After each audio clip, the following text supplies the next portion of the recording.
It's me, it's the one and only Paul Friends, welcoming you to Starfleet Universe On Call. And tonight, you got me, you got Barry, you got no one else at the moment. There'll probably be some people who'll be happy to show up on the Twitch channel. So just a reminder for those who watch this on YouTube that we do have a channel on Twitch, SFU On Call, so that if you want to, you can join the chat room while we broadcast this. It starts somewhere between 9:30 and 9:40. It depends upon if I get sucked into some conversation about the old days. When I first started working, I mean, these were the days. This was, when we did DOS. We actually had we were pretty low level at that point. Operating systems they weren't these multitasking operating systems. Well, they did have those, but those are all these big, huge servers somewhere. But anyway, not to go down that rabbit hole again, but I don't think you care about that unless you're like me. Remember those days. And with that, Barry, how you doing? I'm doing wonderful. And they didn't call them servers; they called them mainframes back then. Yeah, that's true. That is true. Well, some of them were mainframes. Truly coded. You haven't truly coded unless you're doing coding where one of your debugging tools is a soldering iron. Wow. Yeah. I still remember working those days. That's when I actually soldered wires to the computer board, hooked up a digital scope to it, and was testing the program by looking at traces on the scope. I got to the point where I could read RS-232 characters and DF1 protocol from a scope trace. Well, my friend, this is where you went down a lower path than me when it comes to the level of programming. You're dealing directly with like controllers and so forth. I was going a little higher, a little bit above the operating system. So that's where our experience is different, because I still remember having we had a couple of microvaxes in the office. I mean, actually, at one point, we actually had one of those graphical workstations, the high-end graphical workstations we had in, because somebody wanted us to port it to, I think we had it, so we had it on the microvax, and we had it so they actually could do all the graphical stuff on the graphical workstation. It was kind of cool. Also, that was the weirdest thing, which was the VMS file system on those microvaxes, where each file had a version number associated with it. So every time you modified the file, it created a new version. The problem with that was, of course, that invariably we had a very small hard drive. So invariably we had to delete the old versions to get to come to doing that. So anyway, stop that now. Okay, one last story. Last story was in college. I had a homework assignment for astronomy class, and one of the things we were supposed to do was create a chart for star magnitude versus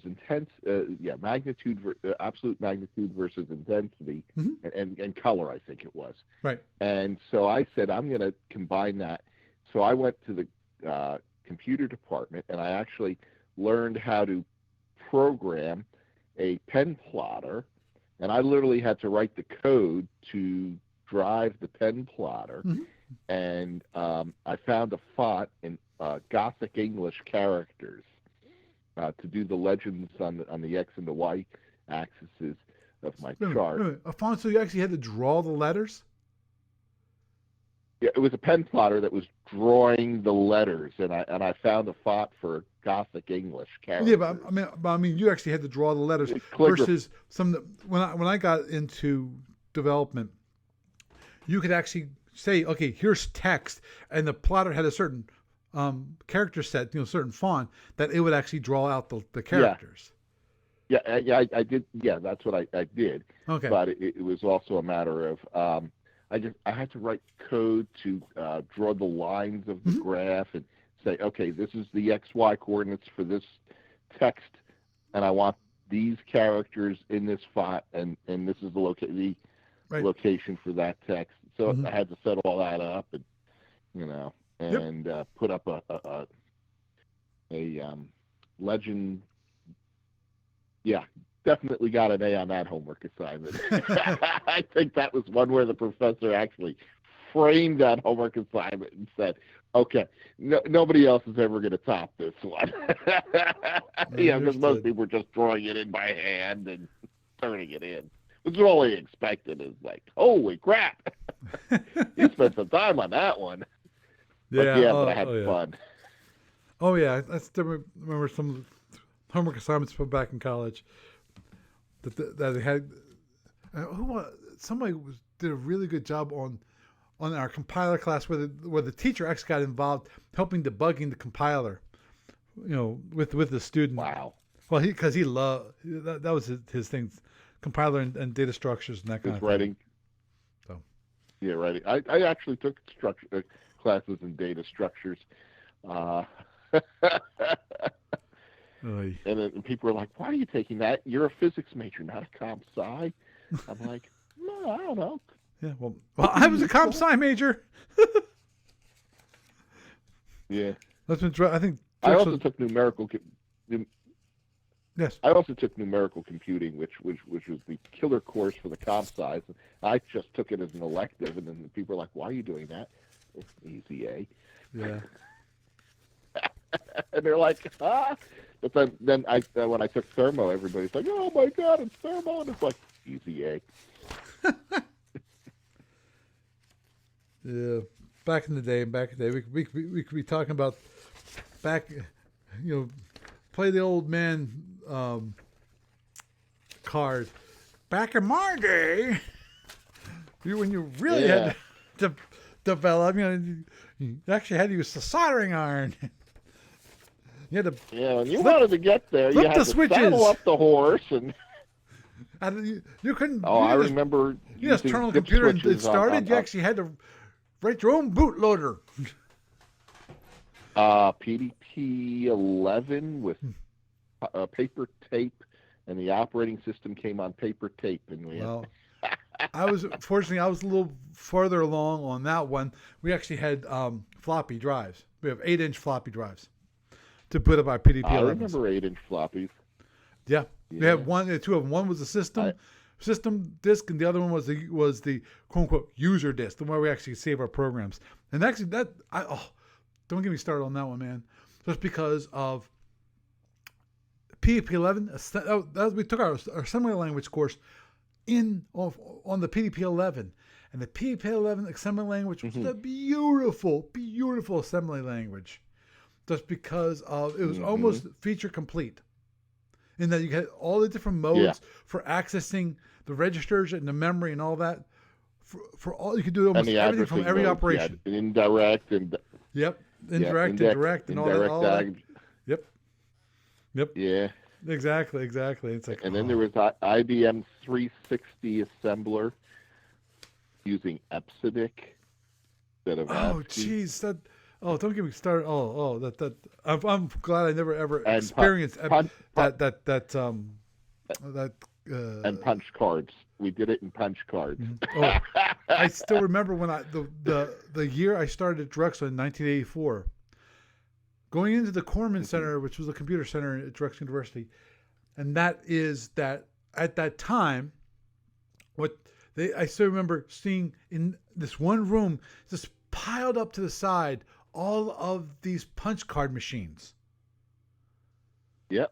Because they just introduced, instead of doing punch cards, now we're doing everything on the Mac. I had the first Macs, the 128K, little thin little Macs where you had the black and white. With the black and white, yeah. No, it wasn't black and white. Yep. Well, it was black and white screen, yes. Yeah. Yes. And it kind of was a portable computer if you think about it, because you could. It was. You could carry it around. Same machine. You could carry it around. You just had to plug it in. So it wasn't a laptop, but it was a luggable. It worked. We had one of I those even punch got card a bag machines. for it, so I could actually lug it around when it comes to going home for uh, Weekends. well, Yeah. not for for definitely for weekends, but also going home for like winter break, things like that. Yeah. But anyhow, stop Yeah, that now. we had one of those punch card machines in our high school. That's what Oh, understood. we'd Yeah. do our punch cards and we'd give them to the teacher, and she'd take them down to the insurance company, and they'd run it through their IBM 370s, and we'd get our printouts back the next day. And we'd find all the bugs in our code. Oh yeah, yeah. Understood. Okay, well, that's it Okay. for that. We need to get on the actual topic for this evening because we've already spent over 10 minutes, well, probably on 10 minutes, talking about the old days of development and computers. And I'm sure most people are going, why am I even listening to this? Because Starfleet battles. yeah, Yeah. yeah. A lot of times it's engineers. Which actually brings up always an excellent question I have for, especially today, which is if you've actually at least looked at a lot of the games that are being played and being advertised and things like that. The question is, for games like Starfleet Battles, is there a big interest out for it that is tactical war games? I know strategically speaking, yeah, there's still games out there for turn-based strategy games, and they're still doing well. You know, obviously it's a smaller core group, but when we're talking about stuff. We're going from strategy game where things like your Endless troop space. movements are represented by a little counter that's moving along this road. That's like a squad moving down the road. You know, and have it on a nice map, and you have all the rules and so forth, which is really nice. And so you have certain kind of tactics and strategies to do that. But the question is, for things like what we have for, you know, like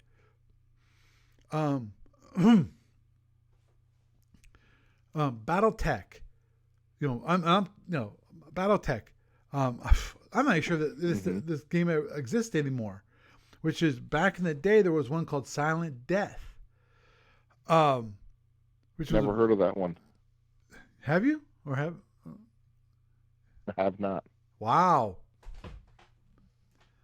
Many years ago, when I went to Origins, that was the game that was one of the games to play. The big issue, Silent Death was one of those simplistic ways of doing movement, which I always didn't like versus Starfleet Battles. And that is, it used movement points. And what you did at the beginning of each turn, each player would roll for initiative and to see who moved first. And then you would use up all your movement points to position your ship. Now, if you were low on the totem pole and you move first, you might die that next turn.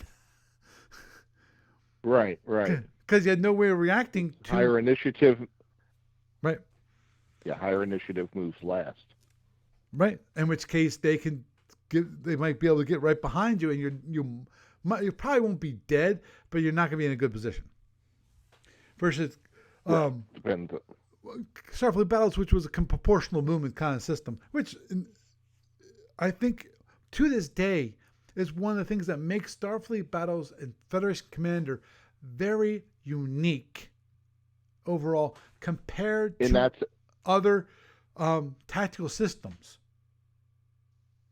Well, in the sense that Starfleet Battles, you have the recharge time on your weapons is extraordinarily long, and therefore when you have your movement, the ships can actually move quite a distance between firings of weapons. You know what I'm saying? Yeah, I know what you're saying. Time fire.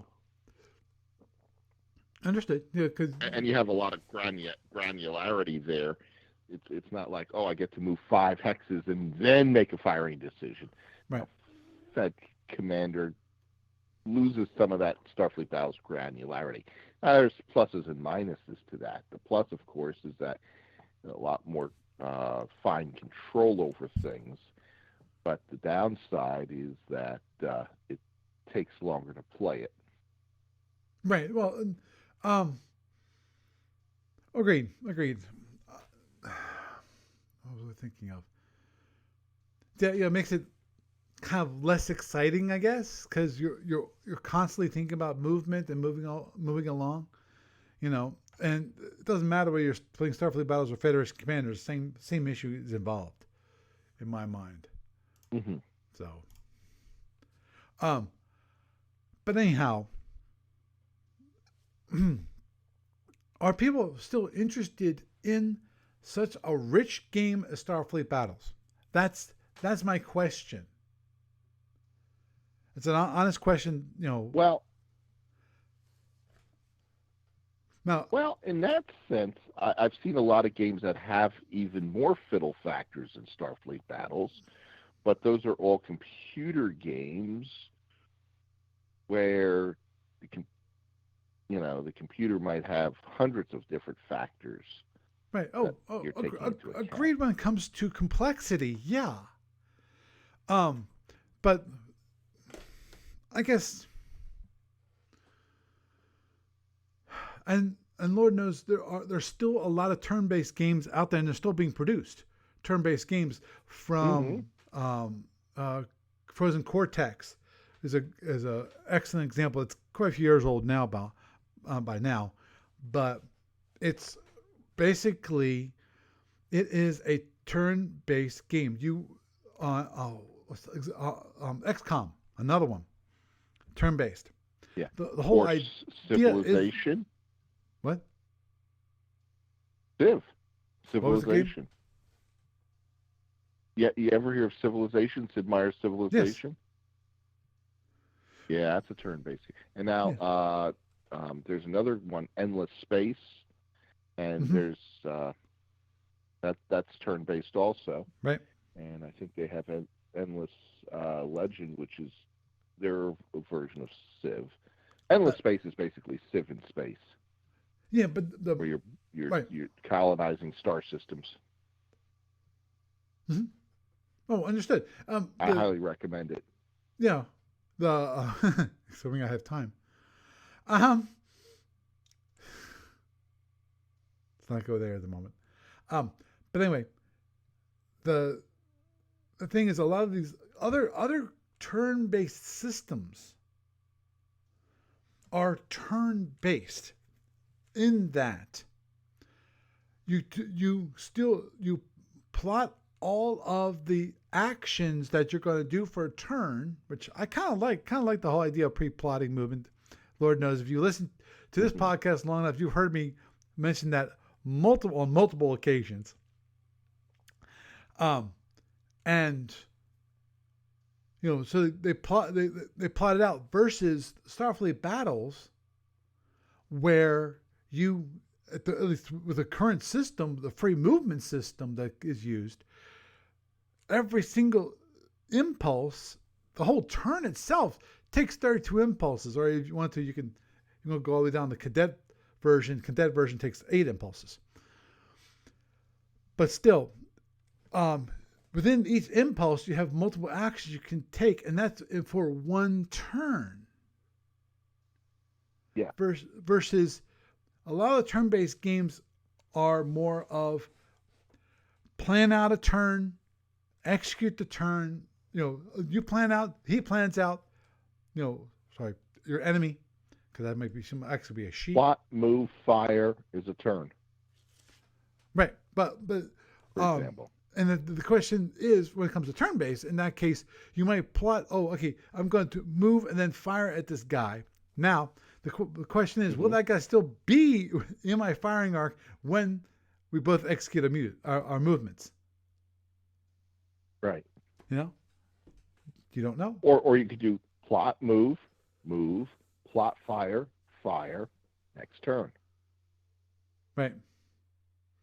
Yeah, because Yeah. if you think about Starfleet Marines, let's talk about the state of Starfleet Battle Force now, wasn't it? Starfleet Marines, where the whole idea of it's like F&E in that categorization, where in F&E you can you can move multiple hexes within a certain turn, but then within that same turn that you're moving, your opponent or opponents can then do reactionary movement based on what you did.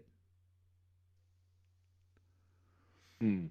You know, whether that is engaging you or I have to double check on Federation and Empire. Whether you have to, the only way you can do is actually engage the enemy, or you actually can fall back or whatever. But I know there is what's called reaction movement, which allows your opponent or ends to react to your movement on your turn. Mm. Which is a little different than the whole idea of plotting your turn out completely, including actions, and then execute. You know. Right. But anyhow, moving on from that, so I think most people will say there are people who want to play turn-based games, and definitely Starfleet Battles and Federation Commander are in my mind, a very unique system.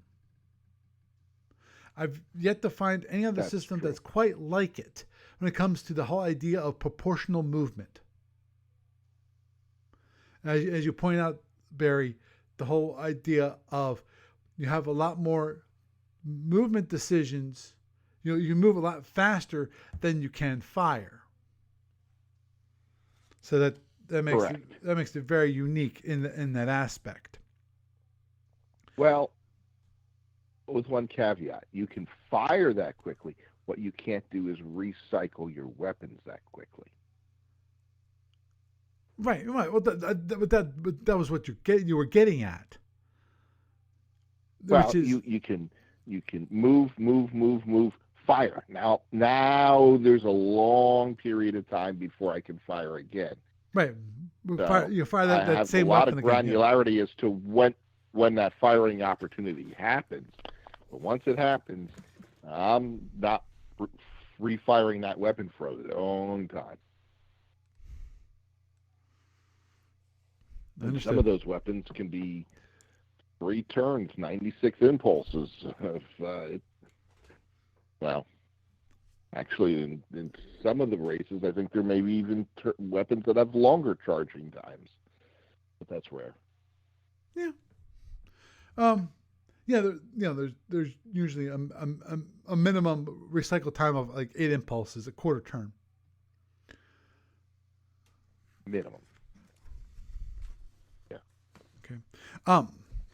Anyhow, one of the purposes of this podcast this week was what I call the response to Gene's report. Gene Sexton, who works for ADB, created a report of basically response from the looks like it from most of his responses from the Facebook group, from the SFB fan page on Facebook. And this, and also looks like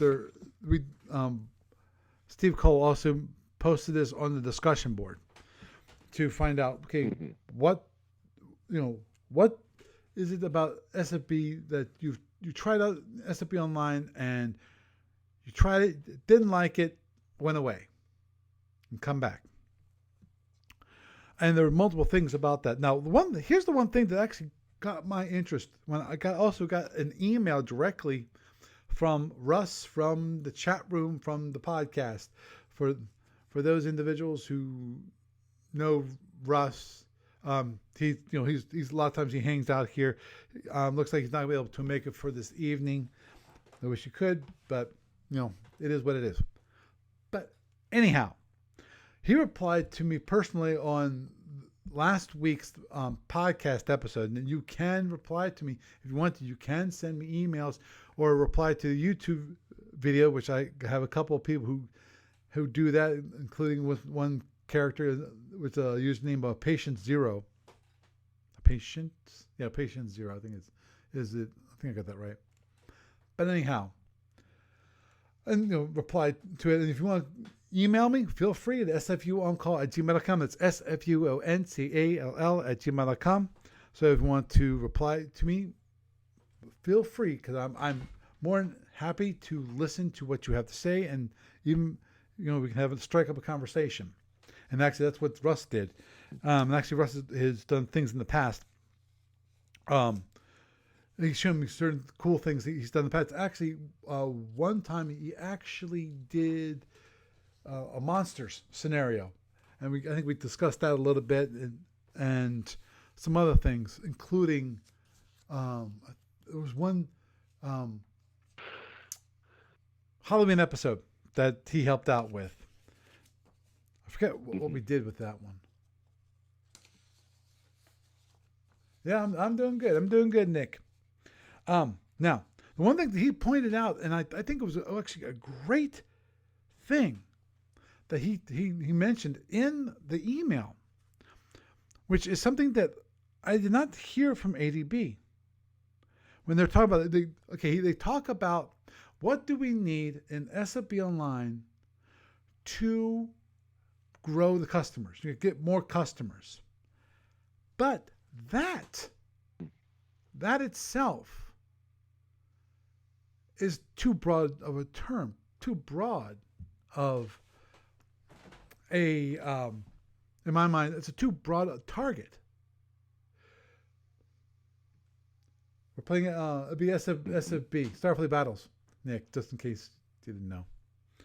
And that is, when it comes to growing SFB Online, the question comes to being who is our target audience at that point?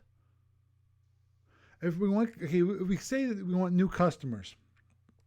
Now, Russ pointed out that there was actually 3. 3 or 4? Yeah, 4 actually, 4. And I think mainly Steve Cole was talking to 3 of them, and the target audiences that that Russ describes were, 1, the current online subscribers. Are we trying to update the client to keep them? And as Russ pointed out in his email, that no, most part we're not trying to keep them, because most of them know the interface by this point in time. They know how to use it. Yes, would they like to see improvements? Yes, they would like to see improvement. But at the same time, if you change the client too much, you're going to piss them off because they don't know the client anymore. Now, I've been using it for years. Right, exactly. My guess is that if we make it easy enough to use, to transition, and if I make the changes slowly over time to a certain degree, I might be able to keep them and still have one client. One thing that Russ proposed was actually have basically 2 clients, is what he's pointed out, which is one that is the new hotness, and the other one's more of a legacy client, so people that know how things work, which would be interesting. But anyway, 2 Starfleet Battles players who currently play Starfleet Battles but don't use the online client. Whether that means, as Patient Zero is pointing out in the YouTube comment, which was sometimes what he does, is him and his friends, they use Zoom and to play over the internet.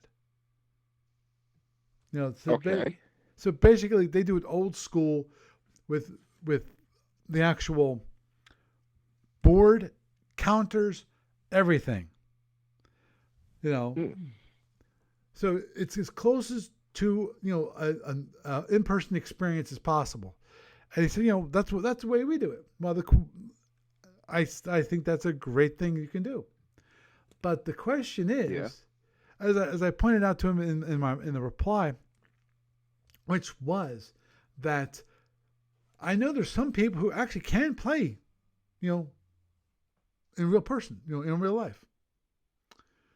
But Right. they like using the client because of certain things. One of those things is that you can, you have those things like, the range utility, which tells you how far away your opponent is without having you actually have to count out the hexes. It's automatically done for you.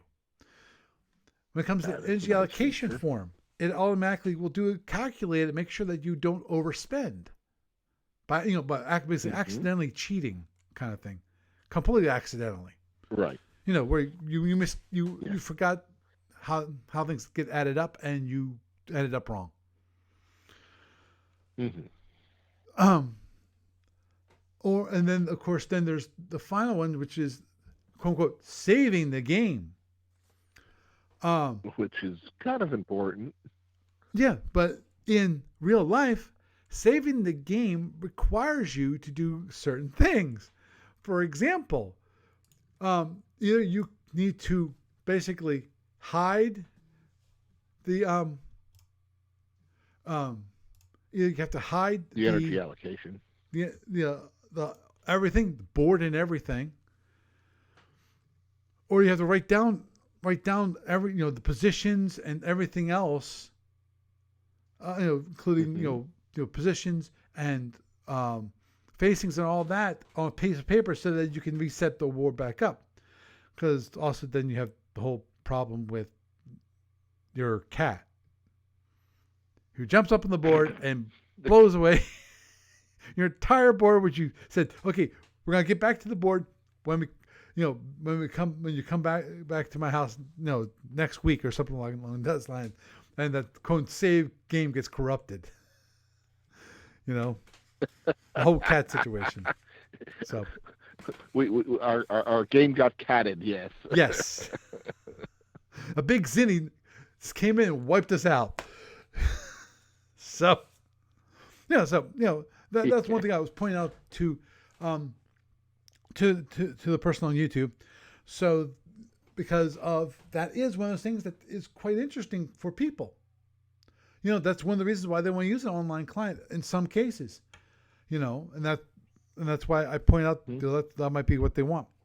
Now, get back to the responses, because Lord knows this might be a really long night if I don't get to the point. There are some things that were pointed out, and some of these things are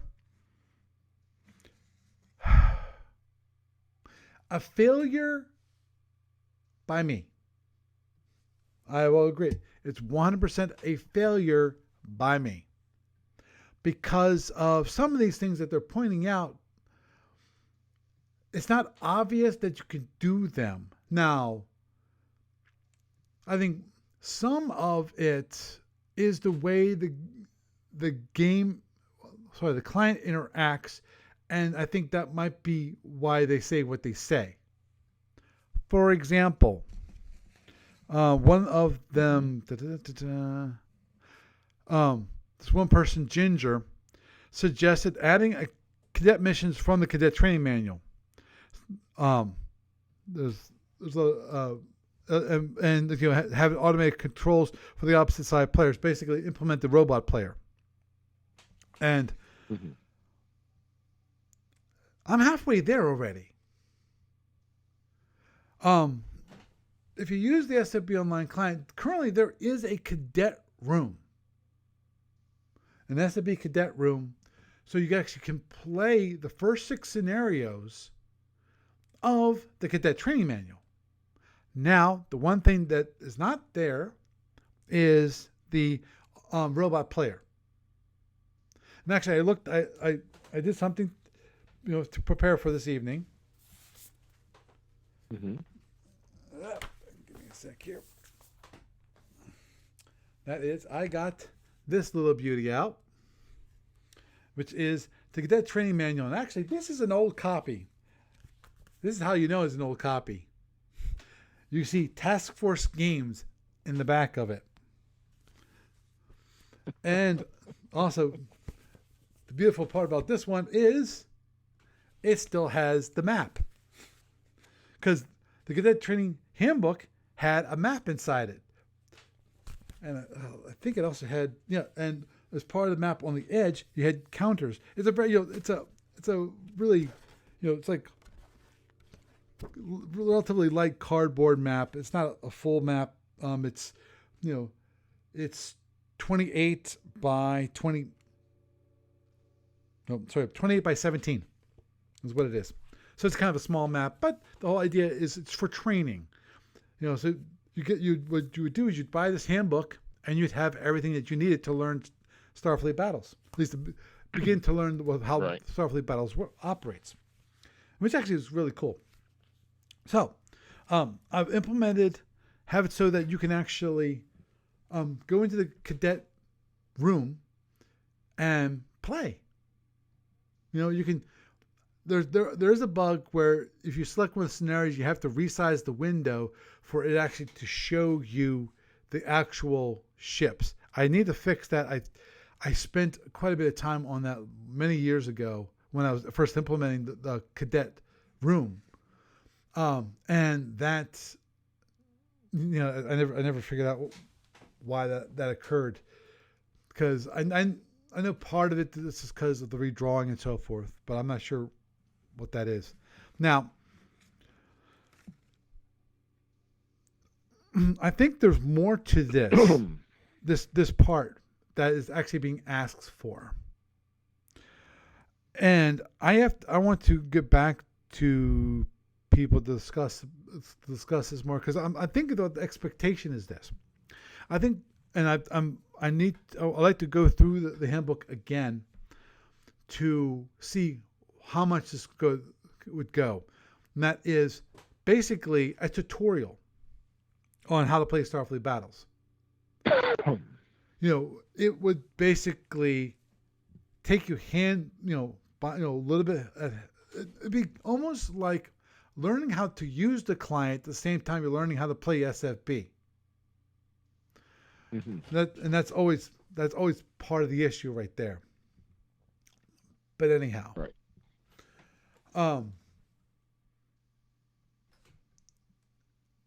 The hard part, the question is, would they want it to actually be a tutorial? Say, oh no, you're doing that wrong.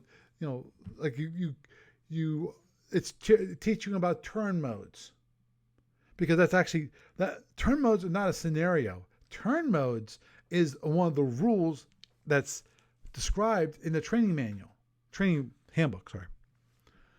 And that talks about, you have to move so many hexes forward, and then when your turn mode's fulfilled, then you can turn. And as part of a tutorial, if you want to actually have it so that you're teaching Starfleet battles, what you would do then is, have the person move the counter, however they want to do it using the client, whether it's clicking and dragging and moving it, or using the control the control panel window, the game control window, to move things, or use the keyboard, or however they want to do it. Now, obviously, when you first come into online client, you don't know all the different methodologies for moving your ships, moving your counters. But at the same time, right? Yeah, there's a couple of ways of doing it. Right, and would that be the expectation for the client?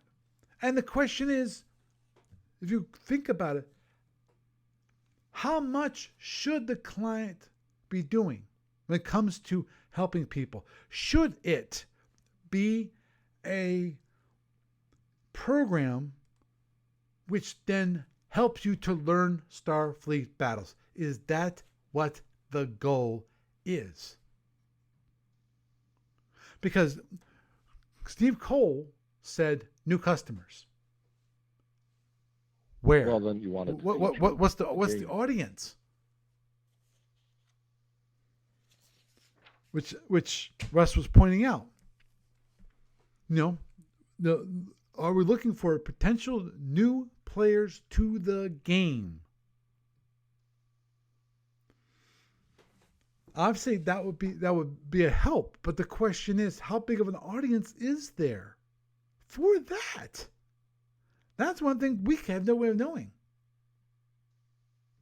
Mm-hmm. You know, yeah. I can easily target the two others, which is the SFBs, the Starfleet Battles players that currently play, but they don't use the online client. Or and of course, the second one, which is ones people who used to play on the online client. Now, some of the people that I know that used to play on the online client will not come back. And here's the reason why. Because they want the old SSDs. And they're actually, I forget where it is. Actually, yeah, I know I actually was part of the report. And that is one of the suggestions was a very interesting one, but it requires ADB's cooperation. Where is it? Here it is. Okay. Here was the suggestion. The suggestion was allow users to provide proof of what they own and make libraries personal to that user. Now, that way there isn't a downloadable library, but one tied to and tagged to that user. Begin tracking and integrate what people buy from the store, so then it then becomes available for them to use on SFPOL. If they buy product XYZ, make the rulebook and SSDs available for them online. That, my dear friend, is something that ADB would have to agree to. I'm less worried about the rulebook portion. I'm more worried about the SSDs. Because ADB pull the original SSDs that are part of the SSD, the module R's,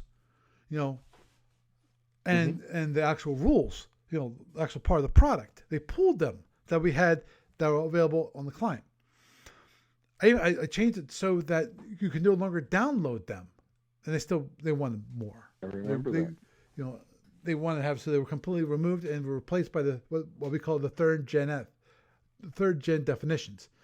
And those third gen definitions are totally different the way they represent things, and outside of the online client, they are not usable. So, right. Yeah. So in that case, that's one of the things that I can't do anything about. ADB would have to agree to something along those lines. And that's one thing I will probably, I'm not sure what I'm going to do about the report, i.e., but I'm going to actually reply to Steve Cole saying, okay, here's some of the things that I found in the report, and that we have to, if you want to, we're going to have to discuss.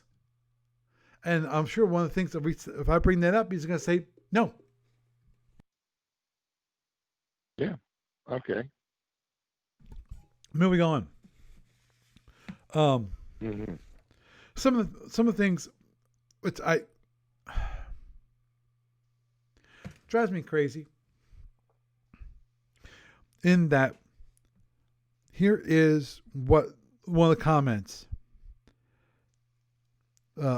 The interface needs to be reorganized and modernized. What does that mean? What does it mean to be modernized? And actually I pointed this out on the discussion board, and Steve Cole, replied to that and going, yeah, that because somebody had done the same thing to him. When they say, he needs the counters need to be updated, to be more modernized, and he's saying, and they told the person, what does that mean? Can you show me an example of what you're talking about?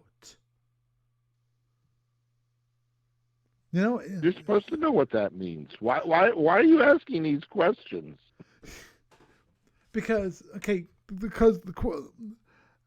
I was joking. Yeah, I know you're being facetious. But Yeah. that's the point.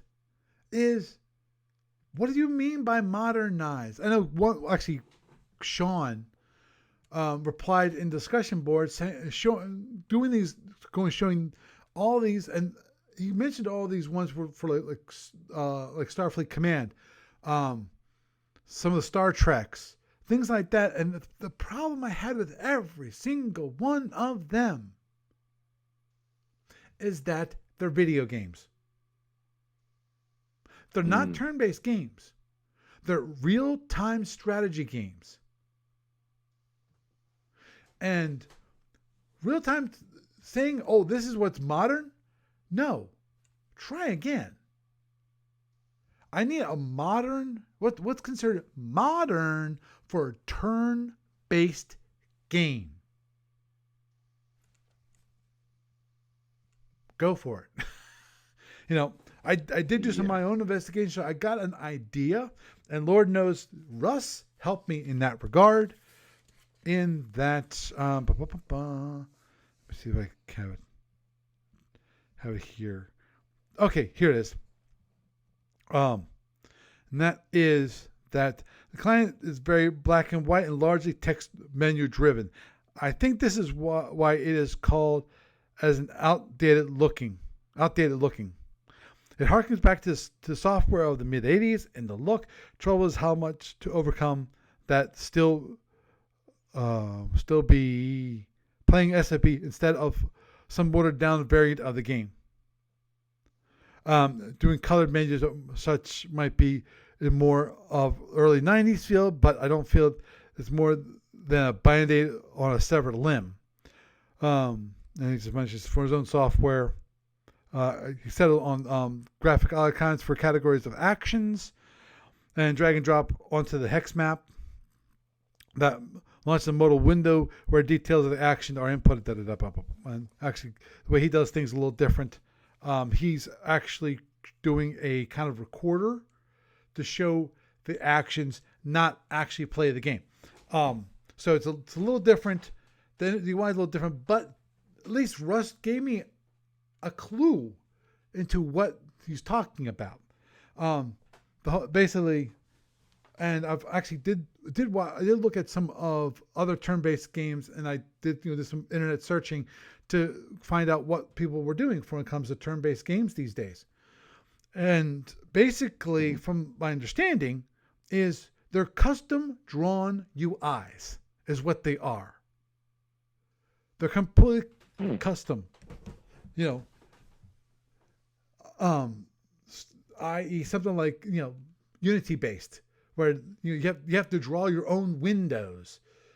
There's no you just don't bring up a window. You actually have to draw your own windows and things like that to show you information. I think that requires a little bit of work on your part. Oh, a lot of little work. A heck of a lot of work on my part. I actually started working on an idea of what it could look like if I stripped it raw, down to the building up from scratch again. I've got an idea. The toughest part at the moment, the first thing I ran into after I got some ideas for playing the game, but the online client isn't just about playing the game. It's also about the interaction of and chatting with the community. Now, actually, I want to get who was it? I forget who it was. Let me see if we can find it real quick. If I can't, I'll quote them. Actually, that's kind of a neat idea. I'm not sure how useful that will be.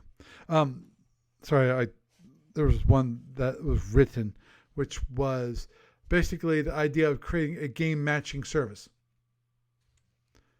Which I understand the whole idea of a game matching service because of people aren't always online at all times. And since currently we have a very small subscriber base compared to StarCraft or Warcraft or some large multi-million-dollar games, which I don't have millions of dollars. Sorry to tell you this, guys. I don't have the money. You don't? No, I don't. I'm not. I am not rich.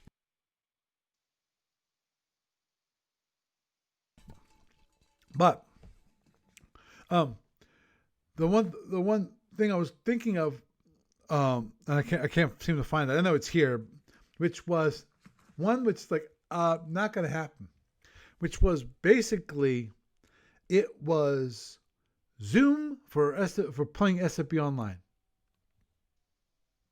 That's what it was. The idea is you had. Why did you want to do this? I don't quite know, but it's what the person suggested. Basically, you have a 3-pane window. You have one window which basically is just a video feed of your opponent. The other window is the board itself, and then another window which is just for information about the different units and things like that. And depending upon which one you highlight, that one becomes like the main window and it gets larger. I don't see that. If you're trying to represent, you're trying to implement what the real life experience. If that's what you're looking for, doing a real life experience, that's the way to do it. And I agree. The one thing that I'll admit, now that I'm talking about it a little bit, that intrigues me is this. Could that work? Could having not the SFU online, just because I'm talking about support, when it comes to servers and all that kind of thing, that's not going to be a cheap thing to do, to support video feeds. If I was to support it, directly, versus you'd have to raise your fees a little bit. Exactly. Oh, would I ever have to? But more to the point, as a service, would that actually be viable? The idea of actually having a gaming service where it has integrated into it the games themselves, but then also, and that's part of the whole package, you have video chat available to you. Now, this assumes, in my mind, that assumes that you're playing against friends.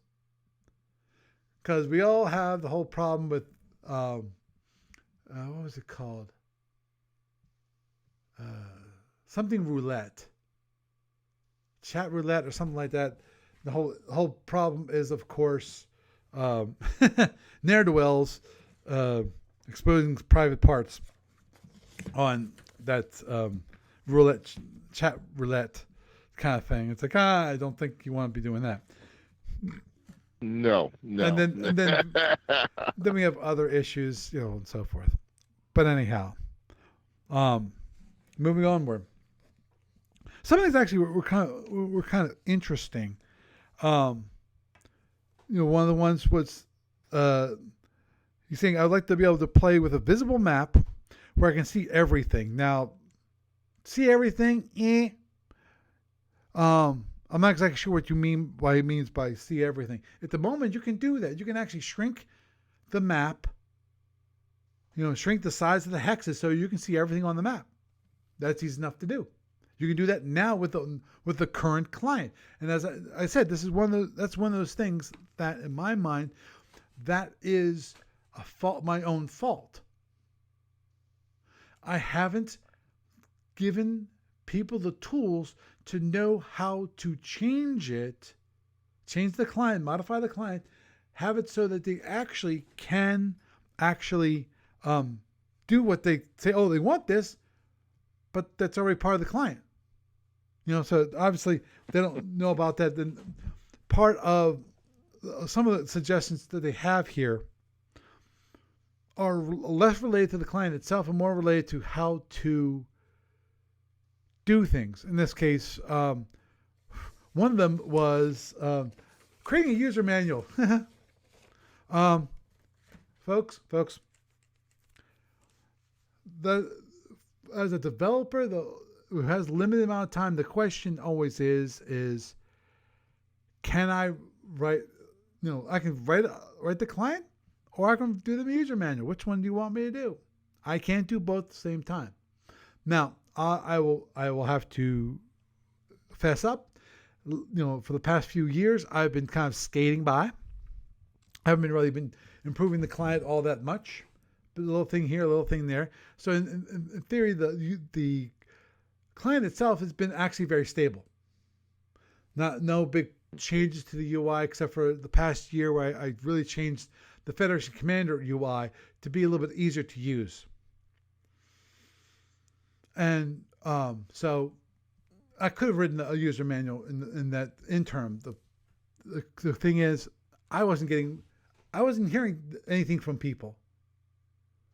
Now that's probably part of my own issue. There wasn't any demand for it. What's that? There was no demand for it, so what's the point of doing it? But again, that's partially it's my own fault. Because I should have been more engaged with my community, and part of that is asking them, maybe just send out a survey that hopefully will get some response on what do you want, what do you think would help with improving the client or improving SFB Online in general, because that's what some of these things are in general. How do you improve the service called SFB Online? So, again, going back to the game matching thing, that's more of a modification to the service itself, not to the client. Because in my mind, it comes to game matching. Game matching, for me, means something different than game matching for StarCraft. StarCraft game matching is you get online, you say, I'm looking for an opponent, and then you find somebody who's already online, which has around the same skill level that you have. Now, you can do that if you've got 10,000 clients. That's what I was going to point out, which is basically that assumes that you have a large user base. But I think in my mind, this request that the person had is more along the lines, at least the way I read it. And it actually points it out here. It says people put in times they're available to play, and it lists call signs with a similar availability. The whole idea of you can basically say, hey, I want to play a game. When are you available? Or who's available when? Now, obviously, this requires some input by the community. The community itself has to say, this is my calendar that I'm available to play in general. Yeah. Because short of actually having you let me tie into your calendar to see when you have a slot available, like scheduling a meeting, then it is what it is. Obviously, there actually are services out there that could possibly be used as a stopgap in the meantime. Right. Oh, this one. Okay, I'll get back to that one in a moment, because that is a crazy one. Okay, that's there too. Well, actually, one of them was a chess clock, basically, like system. So the idea is that how much time each player takes for each thing that they do. So overall, at the end, you can say, oh, well, you spent 2 hours waiting for your opponent to reply versus your 1 hour of replying. Speed SFB. What's that? Oh, yeah. Speed SFB, yeah. Another one, which is this is a long standing. Oh my lord, this was asked for 15 years ago. TAC Intel, implement TAC Intel. Another one, which is this one, which is possible, which is tracking plasma strength. And overall, it's already kind of, there's a partial thing there for it currently, in that you can mark the damage done to individual plasmas or individual drones. You can currently track that. The client allows you to track the damage that is done firing upon those seeking weapons. Now, what I think, what in this case Lee Hanna, they wanted to add was degradation due to distance. Right. Basically, what's the current strength of the plasma torpedo? And that's one of the things that would be doable, because we know what size the torpedo is and what kind of torpedo is being launched. We know that. Right. Another thing might be a time to live counter on a drone, which. Well, actually, that probably would be right in there. Yeah, that would be easy enough to do, just because of that would be part of one of the modules that would be added to the drone, or so we would know that. Right. This was one which actually I liked the idea, I just don't know how to implement it, which was seeing the weapon status when you're allocating damage.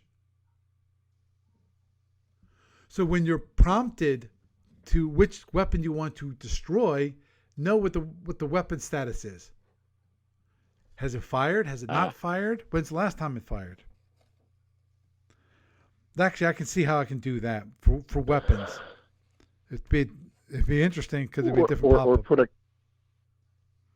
Or put a cooldown clock on weapons, so you know when they've cycled to the point where they can fire again.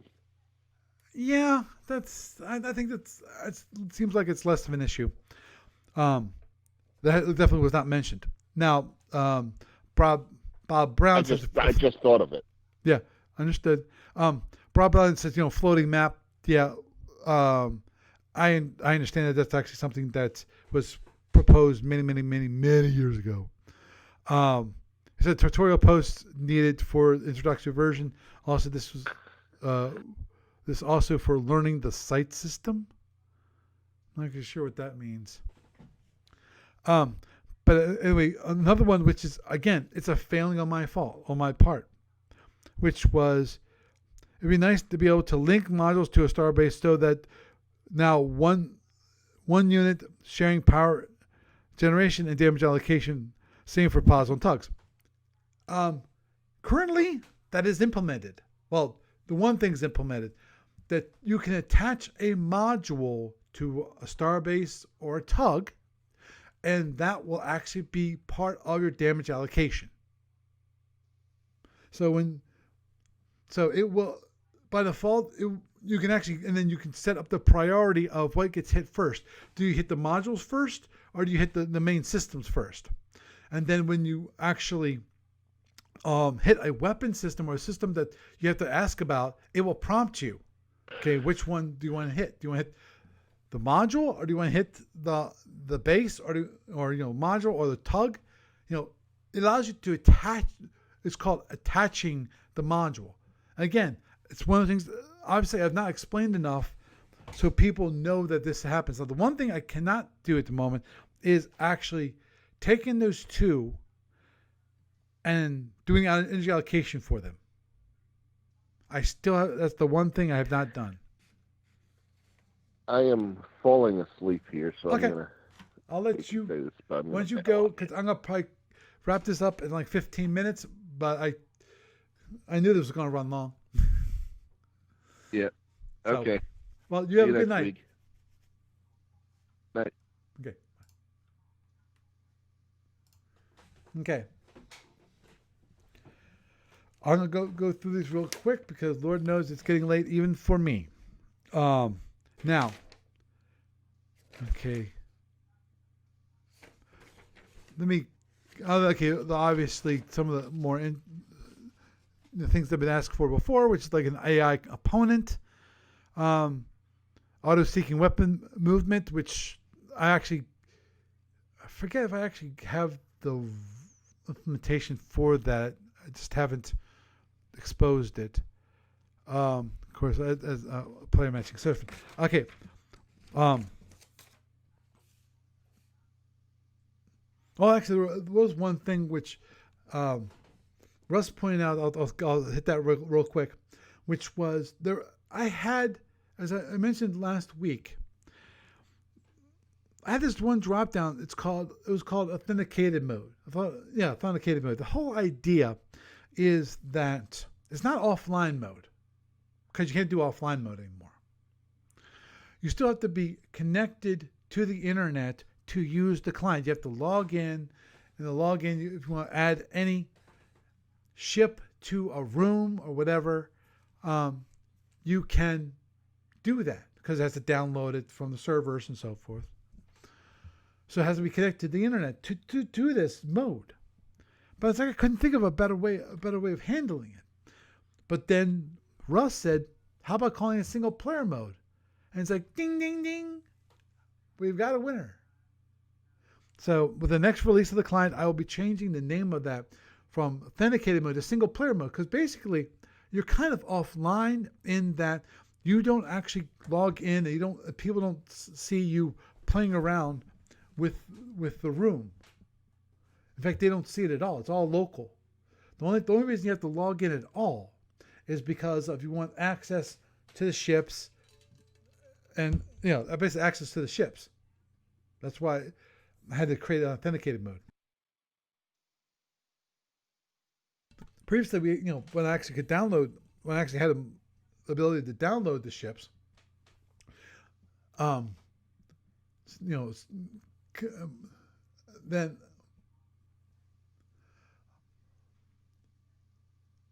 you download those ships, then you could play offline. Well, offline no longer exists, so now it's single player mode. Which, thank you, Russ, for such an awesome suggestion, which I snagged immediately. And actually, some of the things he suggested, I was thinking about a new way of visiting the client, and actually he hit on it, some of the things, which was basically the whole idea of the actions are buttons. That idea. But his is a little different in that you drag the action onto the map. When you're actually playing it, you wouldn't actually drag the action onto the map. You just want to click the action. Because one of my envisions for I'll get back to that in a moment, because I don't want to go without what I have. Some of the things I have an idea for the implementing some of these things, or some of the suggestions that were made. Some of the things I can do without actually redoing the client. Other ones will require a total redo of the client. One person said, "Oh, drop Java." Well, you do not know what you speaketh of, my dear friend. If you drop Java, I have to re-implement the whole thing from scratch. Now, I wanted to do that anyway, but that also means that I have to build up those features a little bit at a time. But anyhow, the one thing I want to mention before I get to that, that whole idea, which is, I wish I had time to do a quick drawing up of the client. Well, I envisioned it, so that I actually could show you on the video, but I can't, because it was basically skeleton drawing on a piece of paper. But anyway, I'm sorry. I know you're all waiting for what I wanted to say before that and talk about that. And that is that one person, and I'm not sure people will be too thrilled with this idea, which is basically making SFB more of a video game in this category. And that is, it's a timed system. each time that basically the impulses would automatically go boom every 10 seconds, boom, another 10 seconds, boom, another 10 seconds, boom. And you've got that short period of time to respond. If you want your ship to move, you want to turn. You got 10 seconds. Boom. Another 10 seconds. Boom. For each time you move, it's gonna be timed. If you want to, you can have it so it's down to like 5 seconds. And they said, oh yeah. At the same time, I'd like to have it so that you can pause it. What's the point? At that point, what's the point of pausing? If the whole idea, at least I feel like when they said that, they're saying, okay, I want it more like a video game, so we have more motion, more moving. And that's what would happen, is that basically it kind of enforces a speed SFB. And I like the idea. I think it's kind of it's a new inventive idea. But then you say, oh, well, we also should allow people to pause. It's like, yeah, but other than having an actual action to do, you shouldn't have to pause. And that also comes down to, then you have to, and this is, we're talking about many months ago, where the whole idea of speed SFB, where you have a limited amount of time you bring up an action, you have a limited amount of time to respond to that action. Okay, I'm gonna launch my drones. Okay, you've got 1 minute. And you have the timer going 59, 58, 57. So you have to do all your selection within a minute. And if you don't, sorry, we're moving on. I'm not quite sure people would be interested in doing that. But I do like the idea of moving it forward, and also the chess clock, which actually has been brought up before. The whole idea of having a chess clock that I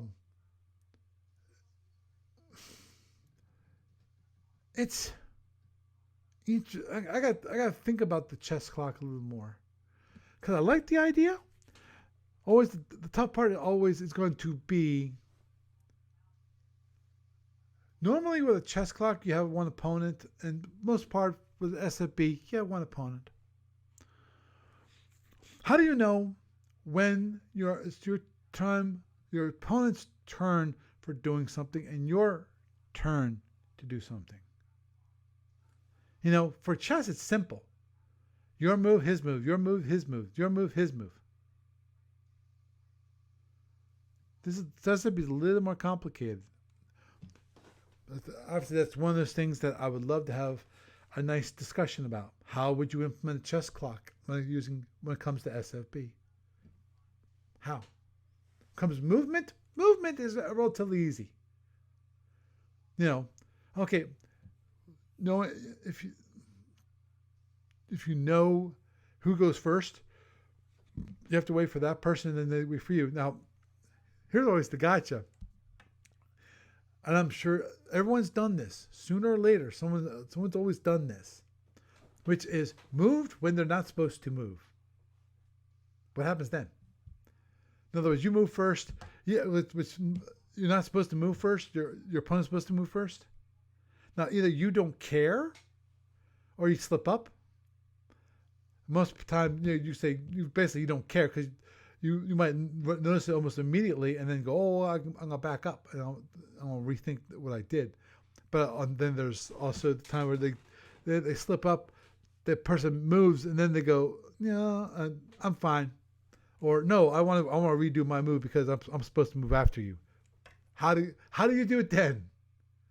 Do you then force the people to actually move in the proper sequence of play? Might be the only way to do it. Now, before we leave for this evening, because this evening is going to be wrapped up real quick, because it's getting kind of late, I just want to show a real quick idea I have. Now, I'm just going to show it on the video. This is the whole idea of it. And that is, you have this whole big map, a single page map. Okay, let's move it up a little further. So that people can actually see it. What I think this might be, yeah, a little bit over to, I think I got that right. And the idea is that you get the whole large map, and then you have the individual counters, and then you have this. At the moment, I'm thinking of just like a drop-down list for those ships that are selected. They're selected, or if you don't have any selected, maybe if you highlight over a single icon, maybe a stack of counters, it will then show you the information about that. There actually was one suggestion that when you click on a hex where there's multiple ships, it then expands into a large representation of the hex with ships in the different facings, which I'm not exactly sure that's the best idea to do. It looks nice, but the thing is, positionally, it makes no sense. Positionally, you're not going to show the relativity to each other because you can't, because there's no relative position in a hex. But then over here was basically the idea of buttons for actions. Now, with the whole idea of the one thing I was trying, I've got this in my mind, and the thing is, I'm still working out if this is possible to do at all. I think it is, but it requires a rethink of how people play the game, and that is that it goes back to way back when with the whole argument, which was like 13 years ago, which was pure impulse activity versus call for fire. And the whole idea was that what I'm trying to do is avoid the whole metagame aspect of it, in my mind anyway. At least that was to me, that was the ultimate solution, is to remove metagaming altogether, because this is where the argument came up. Because the argument came up because of call for fire allows people to see that, yes, I am not going to do any activity, and I'm going to call for fire. So they have that problem. Of course, the current mechanism still has the problem with metagaming issue, that you click the button, say I got activity, and then you select your activity, and your opponent selects their activities if they have anything, and they say no, they don't have any activity. Now, obviously, you can meta, which is say just kind of try to fake out your opponent. But the whole idea of the metagaming to begin with is that you have to actually think that through so deeply, is because of you do an action that means you want to do an action. That means, in the case of your opponent might just say, since you're doing an action, I'm gonna do an action too. In this case, when it comes to this is why I have a whole issue with call for fire, which is you're calling for fire, and in theory, again, you can do a fake and say call for fire. Oh, I don't have any fire. You can do that in theory, but the thing is, most people do that? Probably not.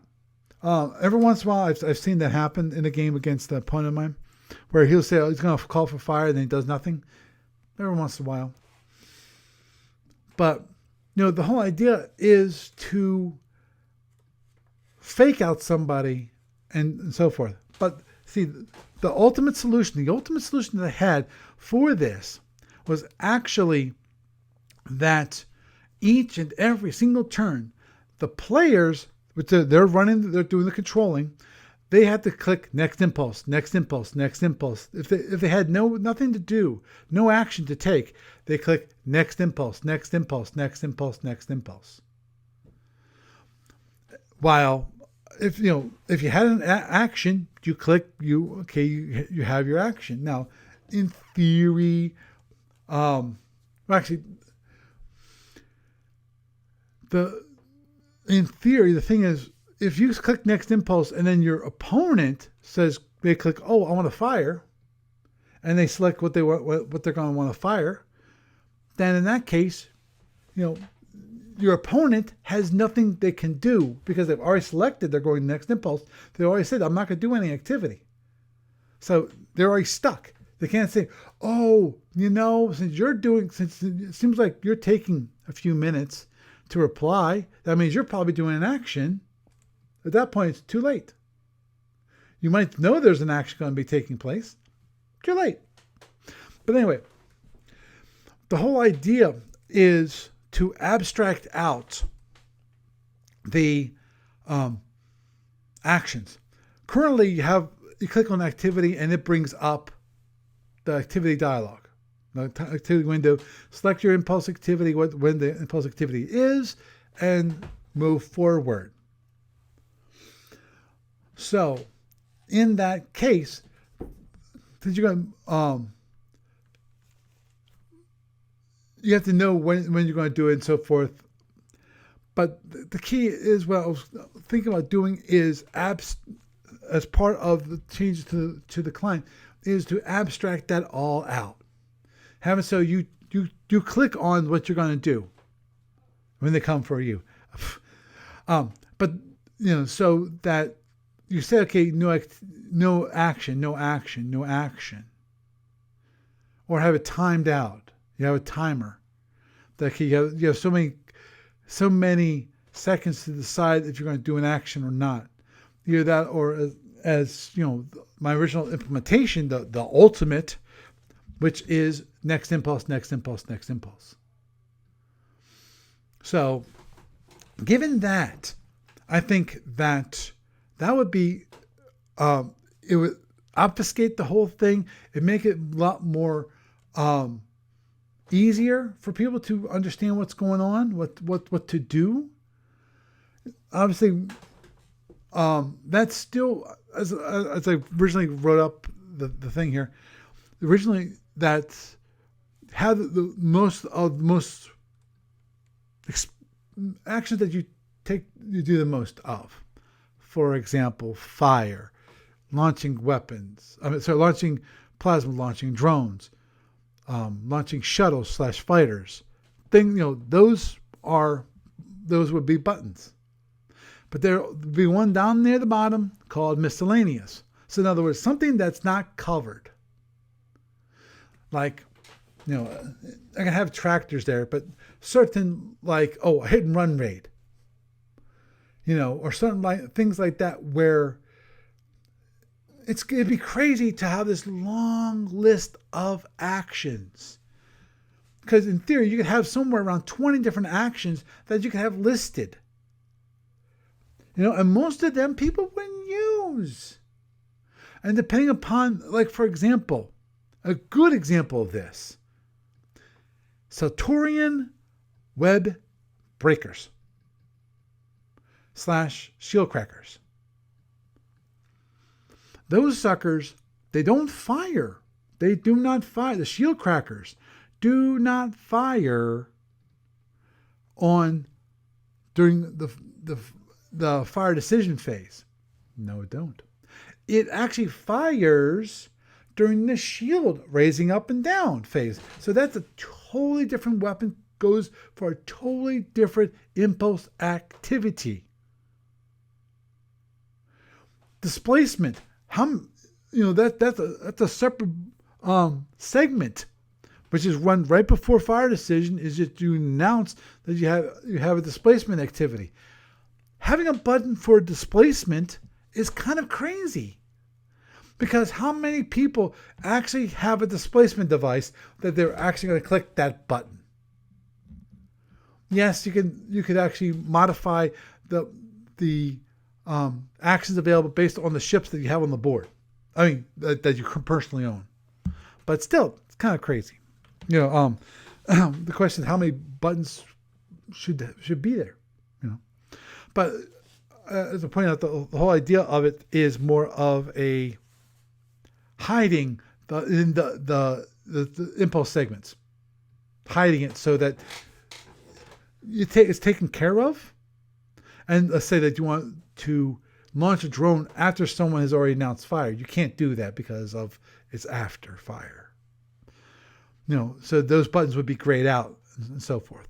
So, and it'd be great and all, but I think that I have to wait and see. I'll probably I'll create a beta or something and have people look at it and give me some feedback on it. But anyway, with that, I am Paul Franz, and I bid you a good night.